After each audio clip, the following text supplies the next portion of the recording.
अर्जुन जी को कर्तव्य पालन में पाप, भय, शोक ये दिखाई दे रहा है। प्रभु ने सबसे पहले शोक का शमन करने के लिए शरीर और स्वरूप, मैं, आत्मा, इसका वर्णन किया। शरीर को लेकर के शोक करना बनता ही नहीं क्योंकि ये विनाशी है, और स्वरूप को लेकर शोक की कोई गुंजाइश नहीं है क्योंकि वह अविनाशी है, अक्लेद्य है, अशोष्य है, अदाय है। दूसरी बात, पाप। पाप का कहीं भी कोई भी लेस तुम्हारे इस कर्तव्य पे नहीं है, क्योंकि जब कोई स्वसुख वांछा से अपनी भोग वासना पूर्ति के लिए शास्त्र विरुद्ध आचरण करता है तो पाप लगता है। यदि अपने धर्म के अनुसार कार्य किया जाए, शास्त्र सम्मत कार्य किया जाए, तो देखने में भले वो ऐसा लगे कि क्या ये पाप है क्या, पर वो पाप नहीं होता। जो सिद्धांत है, शास्त्र प्रमाणित है, उससे सुकृत होते हैं। अगर सुकृत के फलों से भी निरपेक्ष हो जाए तो वही साधन बन जाता है भगवत प्राप्ति का। और रहा भय कि हमारा धर्म का नाश हो जाएगा, कुल की स्त्रियां पवित्र हो जाएंगी, वर्ण संकर संतानें पैदा होंगी। भगवान कहते हैं सब तुम्हारे अज्ञान की धरा की बातें हैं। यदि तुम हमारी बात मानकर अपने कर्तव्य का पालन नहीं करोगे तो लोग तुम्हारी जो प्रशंसा करते थे कि अहो भाग्य, तुम्हें ऐसा अवसर मिला, सबके लिए मनुष्य जन्म मिला, भगवत प्राप्ति का मार्ग मिला, सदगुरुदेव मिले, अगर अब भी आप अपना उद्धार ना कर पाए, इस कर्तव्य कर्म से विमुख हो गए, तो लोक लोकांतर में तुम्हें भटकना पड़ेगा और तुम्हारी निंदा होगी, अपमान होगा। अर्जुन जी से कह रहे हैं कि तुम्हारा छात्र धर्म है और बिना किसी हिचक के तुम्हें इस कर्तव्य का पालन करना चाहिए। न शोक, न भय, न पाप, इसकी चिंता मत करो, क्योंकि तुमने नहीं चाहा युद्ध, ये स्वयं प्राप्त हुआ है। हमने भी संधि का विधान किया लेकिन वो लोग नहीं माने। वो कहते हैं बिना युद्ध के मैं सुई की नोक भर भूमि देने के लिए तैयार नहीं हूं, तो अब तुम्हें युद्ध करना ही चाहिए, तुम्हारा कर्तव्य है। प्रभु कह रहे हैं अवाच्य वादांश्च बहून वदिष्यन्ति तवाहिताः निंदन सामर्थ्यम ततो दुख तरम नुकिम। ये तेरे जो द्वेष करने वाले लोग हैं ना, इतनी अशांति पैदा कर देंगे कि तुम सह नहीं पाओगे। तेरी निंदा करेंगे, सामने बड़ा वीर बनता है, हम परमार्थ पथ पे चलेंगे, भजन करेंगे, और पीला पहन लिया, लाल पहन लिया, वृंदावन वासी हो गए, क्या हुआ, आ गए ना लौट के वहीं। नाटक। ये हमें जो कर्तव्य प्राप्त हुआ है उस पे हमें सुदृढ़ होना है। जब हम कर्तव्य पे चलते हैं फिर हमारी कोई निंदा करता है तो वो निंदा दुख प्रदान नहीं कर सकती, क्योंकि हम सत्य मार्ग पर चल रहे हैं, अपने कर्तव्य का पालन कर रहे हैं। पर यदि हम कर्तव्य से विमुख हो जाए फिर हमारी निंदा हो तो असहनीय, फिर आप सह नहीं पाएंगे। द्वेषी जन आपसे जब द्वेष का बर्ताव करेंगे, आप परमार्थ से, अपने परम कर्तव्य से विमुख हो गए, तो किसके बल पर सहेंगे? फिर वो असहनीय हो जाएगी। बहुत से ना कहने योग्य वचन तेरे लिए कहेंगे। निंदन तब सामर्थ्यम, तुम्हारी सामर्थ्य की निंदा कर, ततो दुख तरम नुकिम, इससे बड़ा और क्या दुख होगा। इसलिए मेरी बात मान। हतो वा प्राप्स्यसि स्वर्गम जित्वा वा भोक्ष्यसे महीम तस्मादुत्तिष्ठ कौन्तेय युद्धाय कृत निश्चयः। निश्चय करो, अब हम अपने कर्तव्य से बिल्कुल नहीं डिगेंगे। कृत निश्चय, निश्चय बहुत बड़ी ताकत है निश्चय में। यहां जो प्रभु कह रहे हैं कि हतो वा प्राप्स्यसि स्वर्गम, अब देखो उस कर्तव्य कर्म की परिणाम वृत्ति को स्वयं भगवान वर्णन करते हैं। इसलिए कर्तव्य प्रधान क्या है आगे खुद अर्जुन जी पूछेंगे कि आप हमें बताइए, तो बताते हैं मन मना भव मद भक्तो माद्यादि माम नमस्कुरु। क्योंकि यहां जिस कर्तव्य पालन की प्रेरणा प्रभु दे रहे हैं उनका अवतार ही हुआ है। जो अधर्म आचरण करने वाले हैं उनका विनाश आए, जो दुष्कृताम, दुष्कृत कर्म करने वालों का विनाश करना, उस विनाश के लक्ष्य में इस कर्तव्य का उपदेश कर रहे हैं। भगवान का अवतार हुआ है। जो भगवत मार्ग में शास्त्र सम्मत चलने वाले हैं, परित्राणाय साधूनाम विनाशाय च दुष्कृताम धर्म संस्थापनार्थाय संभवामि युगे युगे। पर इस समय जो अर्जुन जी को कर्तव्य का भगवान उपदेश कर रहे हैं उसका फल क्या बता रहे हैं? कह रहे हतो वा प्राप्स्यसि स्वर्गम और जित्वा वा भोक्ष्यसे महीम। यदि युद्ध में तुम मारे जाते हो तो तुम्हें स्वर्ग की प्राप्ति होगी। स्वर्गो स्वल्प सुखदाई, जो स्वर्ग का सुख है वो अल्प है। पुण्य क्षीणे मृत्यु लोके विशंति, कोई खास बात नहीं हुई। और अगर जीत गए तो पृथ्वी का राज्य भोगोगे, दोनों खास बातें नहीं। स्वर्ग का राज्य शरीर छोड़ने पर और जीतने पर, युद्ध विजय प्राप्त करने पर पृथ्वी का राज्य। भक्तजन इन दोनों को तिनके के समान त्याग देते हैं। तभी अर्जुन जी का आगे प्रश्न भी होता है प्रभु से। और ठीक इसी श्लोक के बाद इसी कार्य से परम पद कैसे मिलेगा भगवान को बताना पड़ा, क्योंकि ये कोई खास बात नहीं हुई। हतो वा प्राप्स्यसि स्वर्गम जित्वा वा भोक्ष्यसे महिम तस्मात् उत्तिष्ठ कौन्तेय युद्धाय कृत निश्चय। निश्चय कर। जब कोई भगवत मार्ग में चलता है, मन वचन कर्म से प्रभु को अर्पित होता है, तो स्वर्ग लोक की क्या बात है, उसे ब्रह्मलोक भी फीका लगने लगता है। कोई भी ऐसी भोग सामग्री नहीं है, क्योंकि सब मायाकृत है। क्या कर्तव्य पालन का फल मायाकृत खिलौनों से है? ये पृथ्वी का राजा बनना या स्वर्ग का राजा बनना, ये मायाकृत एक नाटक में एक पदवी मिल जाना है, खास बात नहीं। माया के अंतर्गत ही स्वर्ग भी है और ये भूमंडल भी है। तो जगत गुरु भगवान इस भूमंडल का राज्य या स्वर्ग का राज्य देने की बात कहकर अर्जुन को कर्तव्य में लगा रहे हैं। इसका क्या कारण है? क्योंकि इनका अवतार ही हुआ है, इन दोनों महापुरुषों का इस जगत से दुष्कृत करने वालों का उद्धार करना। जो विनाशाय का तात्पर्य है, भगवान इसीलिए बैठे हुए हैं। जिस जिसका विनाश सामने से हो रहा है उनको भगवान देख रहे हैं और भगवान को वो देख रहे हैं। ये सीधे सब परम धाम जाएंगे, क्योंकि अंतिम समय भगवान का। लेकिन अर्जुन जी को भगवान कह रहे कि अगर तुम मारे गए तो स्वर्ग जाओगे, क्योंकि सामने वाले तो सन्मुख है ना प्रभु के, और ये पीछे हैं। मारे जाओगे तो स्वर्ग जाओगे और जीतोगे तो भूमि का राज्य प्राप्त होगा। अब अर्जुन जी को भगवत प्राप्ति कैसे हो? ठीक इसी श्लोक के प्रसंग चल रहा है ये, ठीक भगवान को तुरंत अगला श्लोक बोलना पड़ा।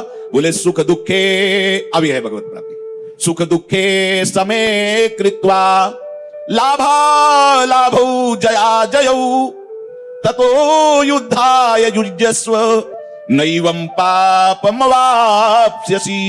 हे अर्जुन, अब मेरी बात सुन। जय पराजय में, लाभ हानि में, सुख दुख में तुम समान भाव रखो। अब आ गई साधना, यह है परमार्थ का स्वरूप। जय पराजय में, लाभ हानि में और सुख दुख में समय कृत्वा, समान भाव, ये महात्मा का लक्षण है, ये परमार्थी का लक्षण है, भगवत प्राप्ति के मार्ग में चलने वाले उपासक का लक्षण है। बहुत सुंदर बात भगवान ने बताई। अगर ये बात ना होती तो ये बात अधूरी लगती। क्या स्वर्ग का राज्य, क्या भूमंडल का राज्य है? क्या ये एक नाटक ही तो है, सत्य वस्तु थोड़ी है। पृथ्वी का राजा बनना या स्वर्ग का राजा बनना स्वाप्निक ही तो है, कितने दिनों के लिए है। और है क्या, इंद्रिय विलास और अभिमान का पोषण करने वाली ही बात तो है। जिस अहंकार ने मुझे जन्म जन्म तक नचाया, उसी अहंकार का और पोषण हो रहा है कि मैं चक्रवर्ती सम्राट हो गया हूं, मैं देवराज इंद्र की पदवी पे बैठा हूं। मिला क्या? मिलना तो इस मार्ग में तब माना जाता है जब अहंकार का नाश होता है, जब अहंकार का समर्पण होता है।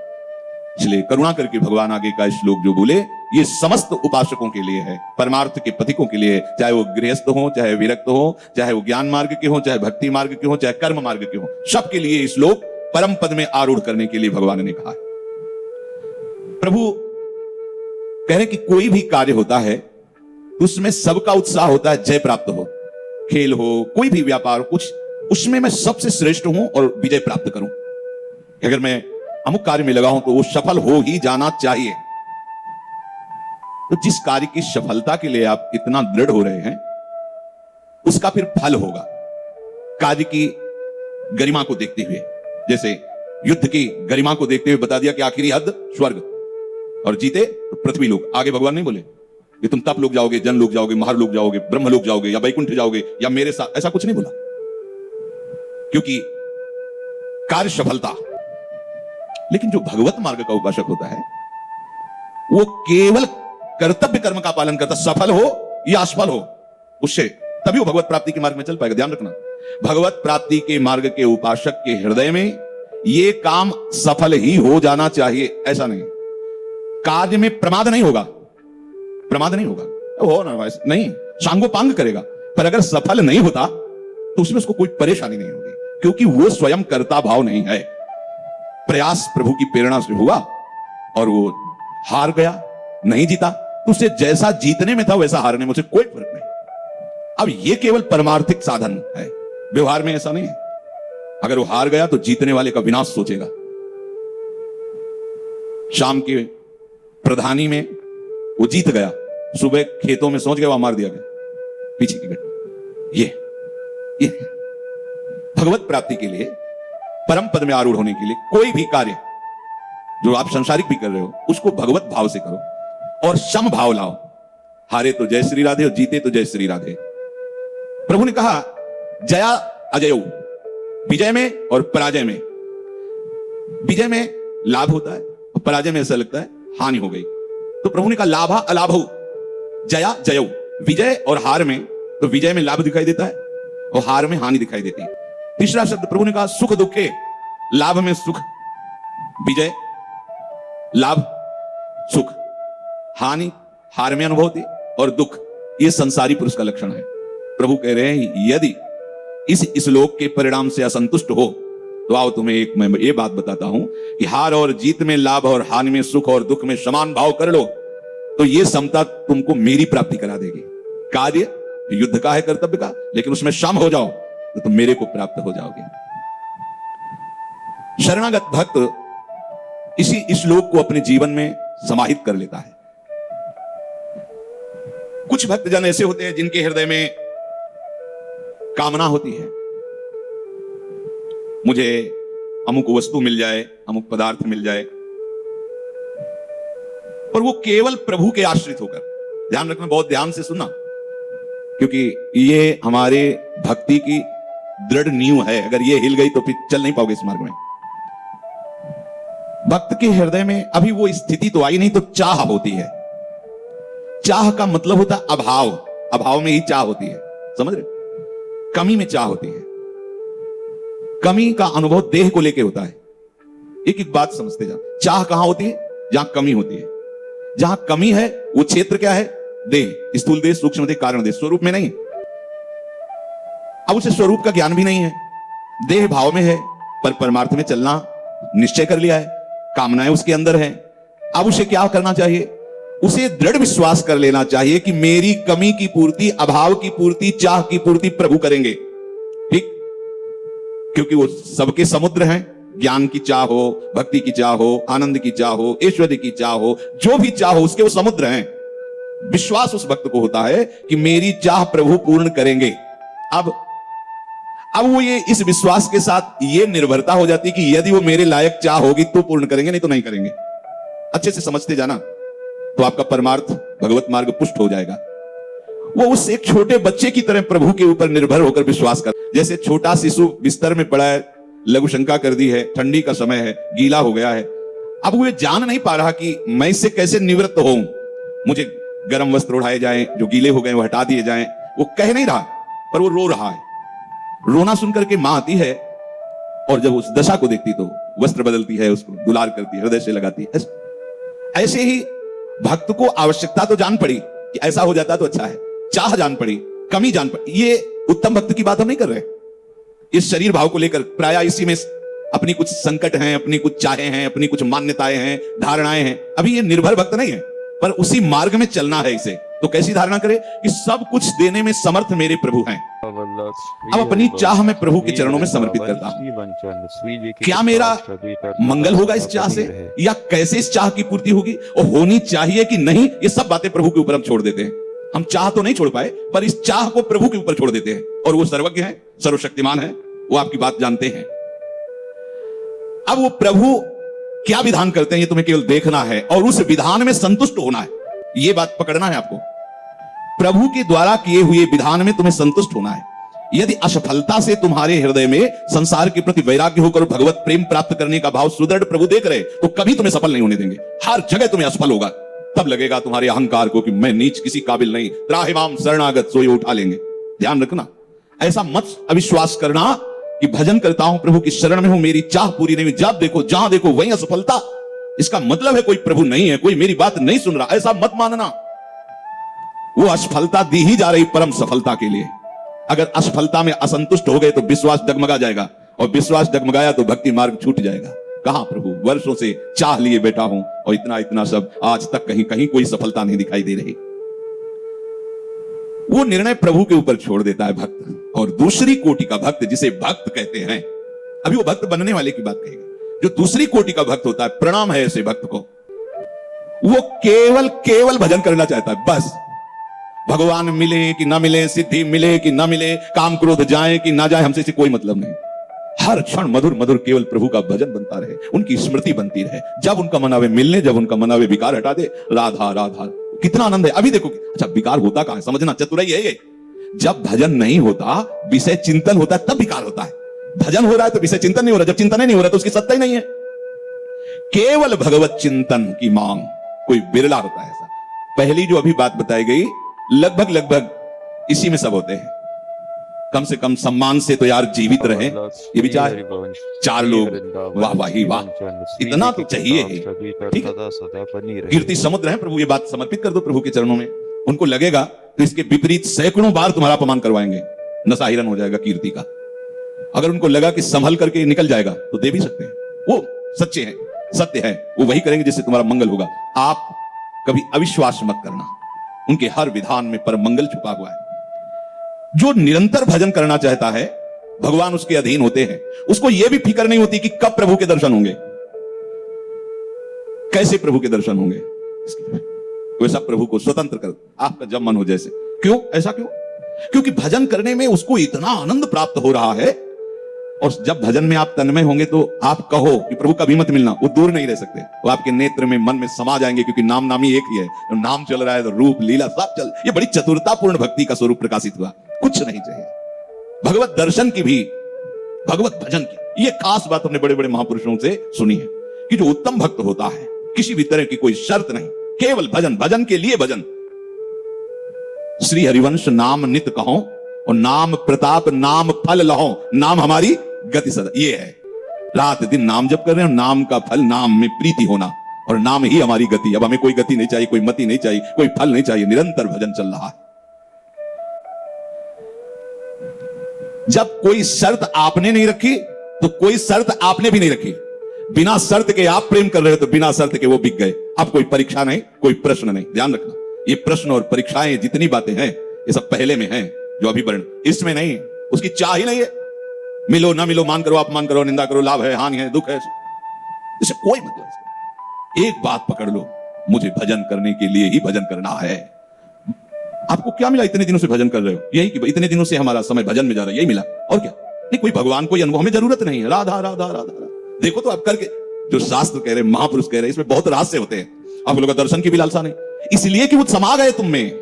रोम रोम हरि रमि रहे, रही नहीं कोठो। आप देखो तो कर, ये संतों की बड़ी रहस्यमयी वाणी होती है।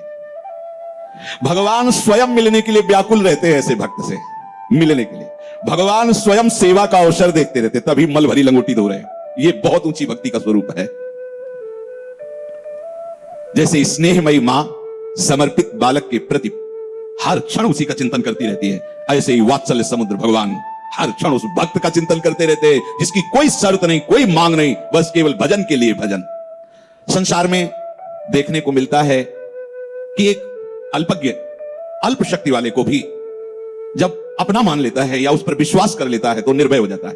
जैसे एक पत्नी पति को, या किसी बलवान को, एक परिवार ने दूसरे किसी बलवान को, या जैसे कोई रोगी किसी डॉक्टर को, अब वो क्या औषधि दे रहा, कोई परिचय नहीं, और उसने कह दिया हम ये डिग्रियां प्राप्त की है, इस रोग के हम ज्ञानी हैं, हम जो औषधि देंगे बिल्कुल निश्चिंत हो जाओ, आप रोग मुक्त हो जाओगे। हम विश्वास कर लेते हैं और कहीं ना कहीं हमारे हृदय से भय जाने लगता है कि अच्छा डॉक्टर मिल गया है, लेकिन वो धोखा है, वो अल्पज्ञ है, उसको एक सीमा का ज्ञान है। और असीम ज्ञान वाले प्रभु, आज तक प्रभु के द्वारा कोई धोखा नहीं हुआ किसी के साथ, कहीं कोई इतिहास में ऐसा नहीं। मंगल भवन है, जिनको तीक्ष्ण बाणों से बेधा, उनको भी ऋषि मुनियों के द्वारा वांछित परम पद प्रदान किया, ऐसे मंगल भवन है। हमारा पूरा का पूरा समर्पण प्रभु के चरणों में हो जाना चाहिए। यह वही कर सकता है जिसका ध्येय बन गया है संसार से मुक्त होना। कोई भी लौकिक पारलौकिक पद, ऐश्वर्य, भोग सामग्री, अगर आपके हृदय में इनका स्थान है तो आप पहले जो वर्णन हुआ उस कोटि के भक्त हैं, तो उसके लिए भी उपाय बता दिया। समर्पित करके निश्चिंत हो जाओ, जैसा विधान हो रहा है, दुख सुख के समय कृत्वा लाभा लाभ हो जया जय, वो चाहे सफल हो या असफल हो, लाभ हो या हानि हो, सुख या दुख को समान रखना, क्योंकि वो सर्वज्ञ वही विधान करेगा जिससे तुम्हारा मंगल होगा। जब साधक लौकिक पारलौकिक समस्त भोगों से वैराग्य प्राप्त कर लेता है, तब उसके हृदय में दैवी शक्तियों का प्रादुर्भाव होता है, दिव्य। उसका अंतःकरण एकदम निर्मल शुद्ध सात्विक होने लगता है। इंद्रियां स्वाभाविक अंतर्मुख रहती हैं, बहिर्मुखता नष्ट हो जाती है, क्योंकि चाह से ही बहिर्मुख होता है। घर से बाहर कब निकलता है? जब काम होता है। अब काम है नहीं, चाह है नहीं, तो इंद्रियां अंतर्मुख हो गई, बहिर्मुख नहीं। मन को विषय अच्छा ही नहीं लगता। कैसी सुंदर स्थिति है, मन को विषयों से हटाते उसी में चिपकता है, क्योंकि मलयुक्त है। और जो केवल भजन के लिए भजन करता है, उसकी इंद्रियां अंतर्मुख हो जाती है, हृदय पवित्र हो जाता है, मन विषयों की तरफ जाता ही नहीं है। आई बात देखो, इतना एकाग्र मन हो जाता है कि सुख है तो भजन चल रहा है, दुख की परिस्थिति है तो भजन चल रहा है, शीत है तो भजन चल रहा है, उष्ण गर्मी है तो भजन चल रहा है, मान है तो भजन चल रहा है, अपमान है तो भजन चल रहा है, कोई निंदा कर रहा है तो भजन में फर्क नहीं, कोई प्रशंसा कर रहा है तो फर्क। ये करना नहीं पड़ा उससे समान भाव। एक होता है समान भाव करना, और एक होता है भजन के बल से स्थिति आना। जिसने ये नियम ले लिया है भजन के लिए भजन, बहुत काम की बात है, बहुत अंतिम विश्राम की बात है। अब प्रभु की प्राप्ति के साधनों में सबसे श्रेष्ठ साधन है संत सदगुरुदेव के वचन पर विश्वास। संतों से सुना गया है कि प्रभु के सिवा तुम्हारी कहीं तृप्ति नहीं हो सकती। मानो इस बात को, अनुभव करके तुम नहीं ढूंढ पाओगे, क्योंकि बहुत जन्म हो गए अभी तक अनुभव नहीं कर पाए। तो अगर सोचो कि मैं भोग करके अनुभव कर लूं तो कभी इसमें विश्राम नहीं मिलेगा, कभी तुम अनुभव ही नहीं कर पाओगे। तो क्या करें? अनुभूत महापुरुषों के वचनों को मान करके छोड़ दें और पकड़ लें, प्रभु के नाम रूप को पकड़ लें और संसार के नाम रूप विषयों को छोड़ दें। यह शंका तुम्हारे हृदय से चली जानी चाहिए कि विषयों में सुख है ना, कुछ ना कुछ तो है। यह शंका जब तक बनी रहेगी तब तक बहुत परेशानी है। मान लो कैसी दशाएं हैं, रो पड़ते हैं लोग कि नहीं सहा जा रहा। अरे पागल, तेरे को क्या कष्ट हो रहा है? तेरा मन है, उसने बुरे आचरण किए, वो जल रहा है, तू अलग हट। पर वो ये कला नहीं पता ना, अभी तक उसी के साथ रहा है, तो कैसे हटूं, कहां जाऊं? इसलिए गुरु शरणागत की आवश्यकता है। केवल कंठी बंधवा लेना, तिलक लगवा लेना, यही गुरु शरणागति नहीं। हृदय को गुरु चरणों में समर्पित करना, तो वहां की बात धीरे धीरे हृदय में आने लगती है। ये उपदेश से भी ज्यादा काम उनकी कृपा शक्ति करती है, उनकी दृष्टि। समझिए बात, वो जा रही बात और समझा रही अंदर से। जब चित्त का समाधान हो जाता है, कई बार कहा कि चित्त का समाधान तो हो ही जाना चाहिए। क्या? प्रियालाल के सिवा हमारा कोई नहीं। हमारे जीवन की परम शांति और विश्राम का स्थान श्री राधाजुग चरण निवास। हमें अगर बात माननी है तो सिर्फ सदगुरुदेव संत भगवान की, दूसरे की नहीं। अब उसे प्रभु के सिवा कुछ अच्छा नहीं लगता।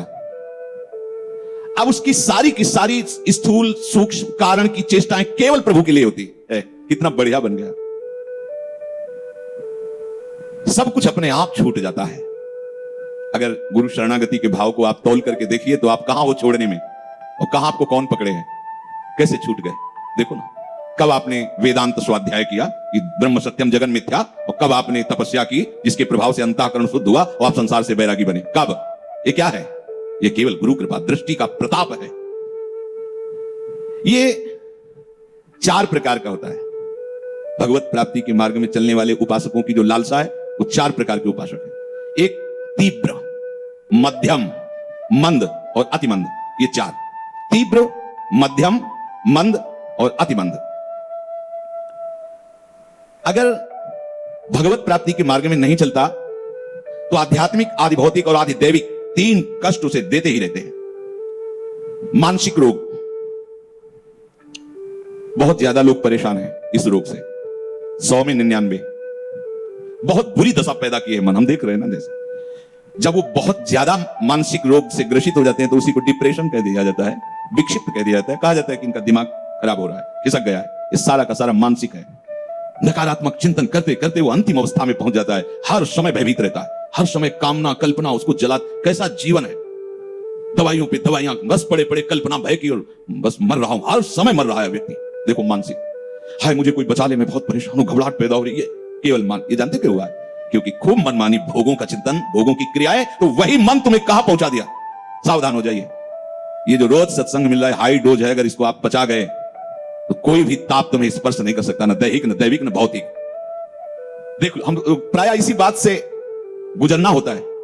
मानसिक रोग से ग्रसित है, मुझे काम सता रहा है, मुझे वो ईर्ष्या, वो ऐसा उस दुष्ट का सहयोग कर रहे हो जिसने तुम्हें सदा सताया है।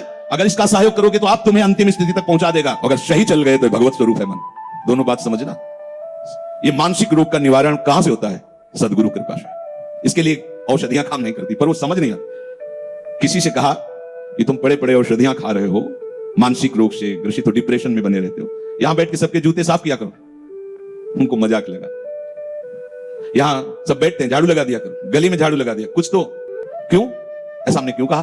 क्योंकि बहुत जल्दी पाप नष्ट हो जाएंगे। जब भक्तों की चरण धूलि जो गिरी है, वो जब बहुत उनकी जब पादुका, ये मानसिक जो लोग कहते हैं ना कि मन से पाप करने का क्या दंड होता है, तो मन ही को दंड होगा, लो मानसिक रोग भोगो। हर समय वही विषय चिंतन, नकारात्मक चिंतन, भगवत विमुक्ता का चिंतन, तो आ गया ना मन उसी लाइन, तुम्हें ही मार रहा है। औषधियां सब कोई समझाने से, बाहर से चाहे जितना समझाने, उसको क्या कहते हैं उस पदवी को जो बाहर ऐसे लोगों को समझाते हैं, उनको काउंसिल है। हाँ जो भी भाई, हमें तो अंग्रेजी ज्यादा आती नहीं, वही ऐसे, तो अब वो क्या समझाएंगे, बातें ही तो समझाएंगे, पावर कहां से मिलेगा, औषधि से नहीं, भगवत नाम से। अगर तुम्हारा मन बेपरवाह होकर नाचने न लगे तो बताना, मृत्यु का भय, लोक का भय, सब भय नष्ट हो जाएंगे। अभयद भुज दंड मूल पीन अंश सानुकूल, हर औषधि का बाप है कृष्ण नाम, राधा नाम। आप इसका रसास्वादन करके तो देखे।